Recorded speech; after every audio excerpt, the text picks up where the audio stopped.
Welcome, everyone, to The Art of Change. Excited to be here. My name is Tony Stark Fernandez, the Change Catalyst, and with me today I have Lorri Williams. Lorri and I are going to break into the introduction of what motivational interviewing is and how MI can apply to our organizations and what it is, going into the core principles and some of the core elements of it. So first off, Lorri, go ahead and introduce yourself. Tell us a little bit about yourself and your background. My name's Lorri Williams. I am a licensed clinical social worker and a licensed addiction counselor. I am board certified in neurofeedback and an ERYT 500, so a yoga teacher. And I utilize all of those things in my work with people struggling with addiction, trauma, mental health issues, things like that. Awesome. And so let's talk about the history and the development of motivational interviewing. So first off, to my understanding, Lorri, motivational interviewing actually started in the 80s by two psychologists, and it had to do with helping those individuals with dealing with addiction and substance abuse. Is that correct? Correct. And so with that in mind, what's more of the background? What has been the successes of it, and why was the need in the 80s for them to even develop this in the first place? I think that people coming out of the 70s were all about that confrontational style. And while that may have worked back then, as you transition throughout time, things stop working and there's a need to change. Yeah, I love that you brought that up. So as we talk about the change from the 70s to the 80s, when we think about today, right, the 2024 and on, how, maybe not, I don't want to get ahead of myself, but how is motivational interviewing able to adapt to the generation now compared to how it was in the 80s? I think these days you really have to come from a place of empathy and compassion and no judgment. And having people like find their own way and just walking with them throughout that process, which is really important for them to figure it out on their own. I think that was, you said a key word there, judgment. And I think that's so crucial. When we think about shame, thank you. Yes. I think Brene Brown talked about, yeah, I love her to death. When she talked about, the shame versus guilt. Mm-hmm. And really, a lot of us who have gone through addiction, that guilt feels really thick, but I think a lot of us really connect when we understand it was probably more shame. Yeah, there's so much shame. So much shame. Right.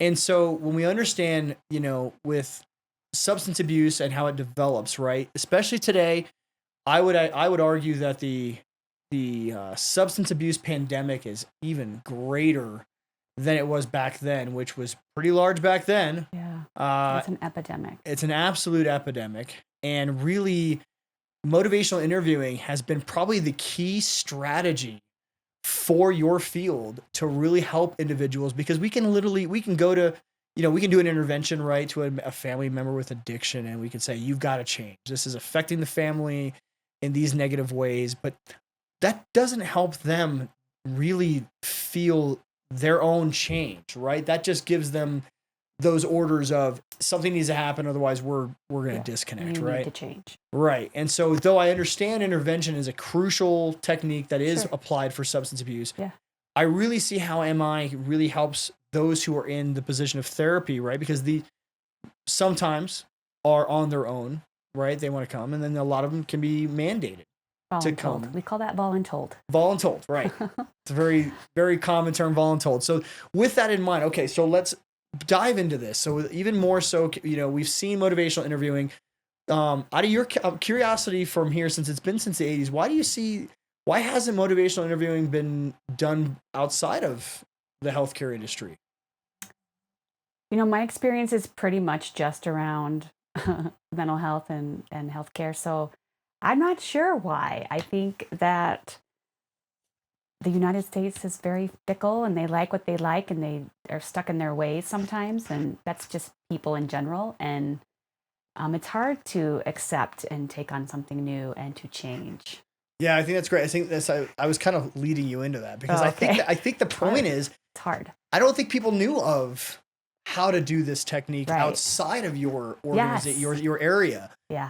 And so that's the whole point of this podcast, is getting this information out there of, can you apply this in your organization? And my answer is yes. And then developing those techniques and how do we get that out there? So the first thing, when we talk about the history, we talk about the development, the psychologists, William R. Miller, Stephen Rolnick, they developed this program or this technique and everything. And it's effective because look at it today. It's still utilized. It is still implemented all over the world. And it is extremely effective if utilized correctly. And I say that because we want to make sure individuals are using this technique for the right purposes, right? It's not to change people to do the things that we want them to do. It's to change them to do the things they want to do and help them get to that point of their life where they're doing the things that benefit their life. Yeah, what they want. Right. So it's always, it's like the Superman theory, right? Like use your powers for good, right? Like, so making sure that if you learn how to use motivational interviewing, please use it responsibly. It is a technique that is extremely powerful, but it takes practice. And so the good news is we're here today and in this series to help people understand how to use it and why the benefits exist. And if you found that your organization can value or use motivational interviewing and you would like to have training, we at Start Consulting Services can provide that. And we are here for that. So please reach out to us and we can get that to happen. Now, before that plug, we were talking about the history. And let's talk about the principles. So we have 5 different principles, really 4 main ones I want to talk about, which, as Lorri mentioned, you have to express empathy for starters. Yes. That's number 1, because of course, without empathy, people don't feel connected. They don't. Right. And so 1, we need people to understand the difference between sympathy and empathy. Right. So first off, from your definition, Lorri, what is the difference? Sympathy is I feel bad for you. Empathy is I feel bad with you. And why is that so important? Because Me Too is huge when people are struggling with something. To know that they're not alone, to know that they're understood and someone can just really feel what they're going through. Right. Yeah. So it's simple, right? It's so easy for us to go to somebody and say, I'm so sorry you're going through that. Yeah. Right. But that's sympathy, right? It's like, I understand that. Right. But that empathy takes a whole nother level. And it's so hard sometimes for us to really understand we may feel it. We may not know how to express that to people. Right. So from an MI perspective, that is crucial to understand. How do you express that empathy to your members and make them understand? And one, that comes from listening carefully. And I will say this from a men and women's perspective. Women are much more capable of listening than men. Stereotype.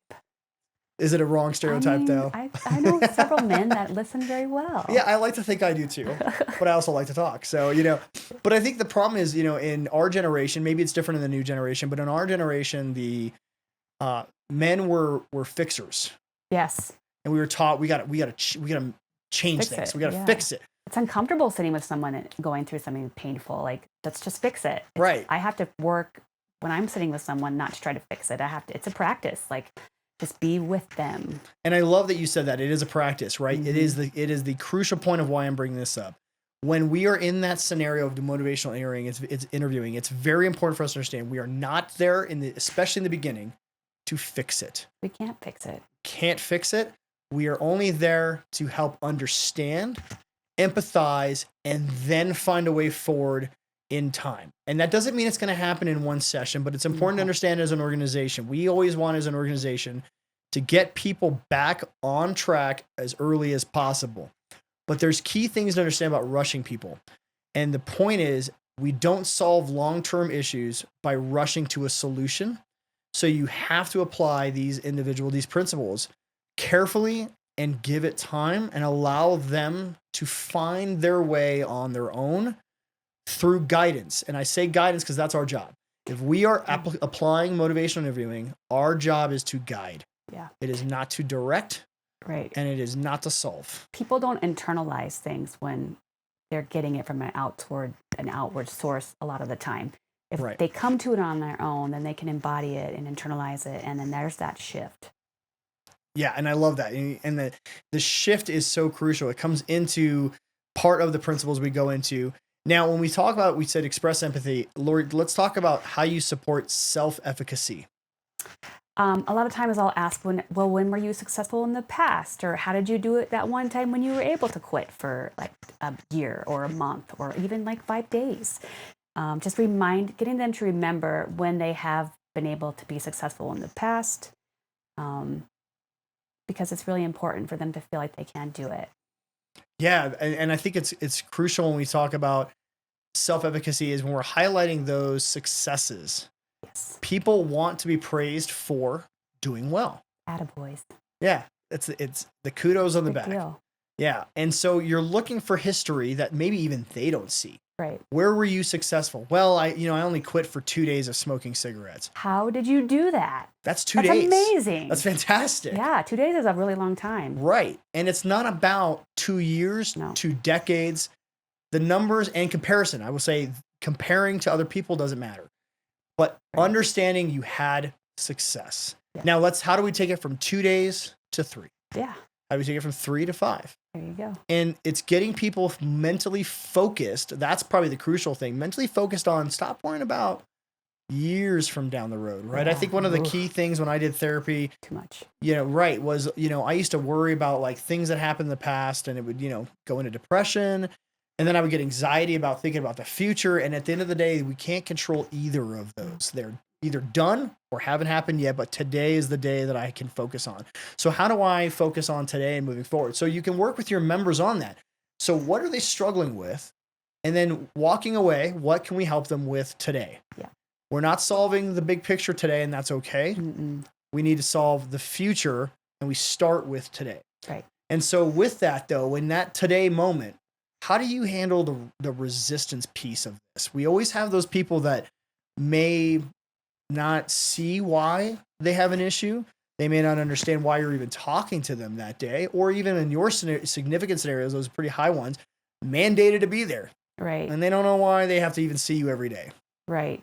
So a lot of times it can be just taking the role of the devil's advocate and, talking about how it has been working for them. And then maybe they can start to come from a place of where it's not working anymore.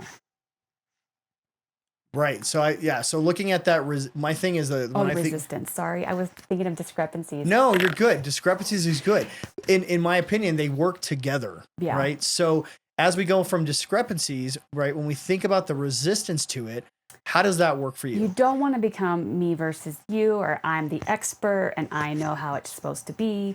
They are the expert in their own experience. It's more about like coming alongside somebody and partnering with them on their goals and supporting them on their journey of whatever it is that they want. Yeah, I love that. So like, I think you said a really good point when you talked about, they see you as the expert, right? Yeah, and the reality comes down to you. Yes, you do have experience right. in helping people, but it's not a me versus you. Mm-mm. I'm on this tour, for lack of a better word, with you, and I just want to help you get to that end goal. I'm not here to criticize. I'm not here to judge, like you mentioned. We're here to help you get to that end point. So I think it's important to understand when you use, or anybody uses motivational interviewing, you first off have to identify what are your goals, and you have to develop that roadmap with the member. And I will throw this out there for people listening. If you plan to do this without planning, you will not succeed, because you have to help your member have a plan. This isn't solved in 5 minutes. Mm-mm. This is how you show that empathy and you care is by helping develop that plan. You putting the work into it to work with them shows them you care. And at the end of the day, you are creating long-lasting connections with these members that will pay dividends later for you and your organization more than you can even comprehend. And all it took was that little bit of legwork for you in the beginning. And remember, as leaders, our job is to work to help those struggling, not to praise the ones succeeding. That's the easy part of the job. Easy part is when you're doing great, pat on the back. How about those members that are struggling and you help them get to that point of succeeding? Then you get to pat them on the back. That to me is so much more rewarding on both fronts than just simply praising the people that are always doing good. Yeah, Right? I agree. And so that's where that resistance and that discrepancy comes from. Because man, everybody loves that success story, right? That person who bounced back. But how often are we empowering those people to bounce back? Yeah. A lot of us give up on them. Yeah. Another thing with resistance I just thought of is that, like, when you do come up from a place of me versus you, and this is how you do it, this is the way, that person is just going to double down on what the problem is rather than try to see a different way. Right. I think of when you go back to the substance abuse issues, right? And relapse, right? When we talking about people who really want to make a change and then they relapse, for example. Relapse, correct me if I'm wrong, relapse is probably more devastating to the member than the original problem in the first place. Would you agree with that? Yes, there's a lot of shame involved. I like to call it doing research, because sometimes people need to get that relapse in just because hopefully most of the time it's terrible and they hated it and they were just scared and it was all bad. So that can just reinforce that they do want to change, and this is the right path for them. And so technically it's not a mistake. It was just another experience for them to learn and grow from. Yeah. And I think that's a super powerful piece of growing and getting that change talk, and that's crucial with that relationship too, because that's, it's a neuro connection when people have that substance issue or even just the failure piece, right? Yeah. And so, like, when it happens and they have what I would call the trigger, it's important to understand that triggers are common. Yeah. And when it happens, how do you choose to react in the moment of that trigger? So, like, for example, applying it out of substance abuse, but an organization. When you have a hiccup where you failed again, and I hate using the word fail, but let's say you had a hiccup. What do you do differently this time? Because Einstein's definition of insanity is doing the same thing, expecting different results, right? And I learned the best when I mess up, honestly. Like, if I messed up something, because I also do insurance. Yeah. So if I've messed up something on the policy, then I know, and I learned later that I did that, I never do that again. Right. It's so helpful. I can't remember which inventor it was. My fans are going to criticize me for the critique of not knowing the name, but the creator of the light bulb. But like, bottom line was, they said, I failed 10,000 times to get it right one time. Yes. You learn from your failures. I think that's the point. Fail is first attempt in learning. I love that. First attempt in learning. So that's crucial, because we all think we have to be perfect. And I don't know if that's an American thing, international thing, human thing. Yeah. We think failure is not acceptable. No, it's learning. Yeah. And it's just understanding there's a difference, but with how you fail and how you get up and you move on. And every failure is an opportunity to develop something better. If you had a great, look at, like, I'll use a really random example, but if Jeff Bezos created Amazon to simply sell books, and he never expanded beyond how to make it a distribution station for everything you could think of, we wouldn't have the product we have today. Yeah. And so at the end of the day, I'm sure Jeff Bezos could probably, if he was on this podcast, would tell us all the failures that company had in the beginning. Elon Musk is another one he's very open about all his failures. If these individuals reflected on their failures every time, we would never see the progress that we have today with those revolutionary ideas.